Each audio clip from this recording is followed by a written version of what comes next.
For example, clean your room. No. Hey, let's clean it together. They might push back a little bit, but they'll do it. Hey, go practice your instrument. Go practice. Like, it looks like a chore, just like telling somebody to go work out as an adult. They don't want to, but if they get a workout partner, we already know. But with my kids, so if I go shoot some pucks with my hockey player kids, I don't play lacrosse, but my daughter will, every single time she plays lacrosse, will play lacrosse catch if I go with her. Anything like versus a video, I'll go. So I've been substitute teaching the last several weeks, and I've been in a lot of, there's another name for it. They don't call it special needs classrooms, but I can't remember the name. But essentially it's like there's more like one-on-one or one-on-three attention, and all the kids have computers now in school, stuff we didn't have, laptops, and they have some free time and time where they can use it.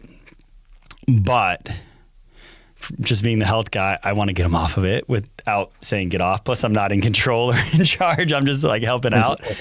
But if they like have a choice between that or something creative, or even just playing creative, I think play is such a beneficial thing, especially with the toys that they provide at school.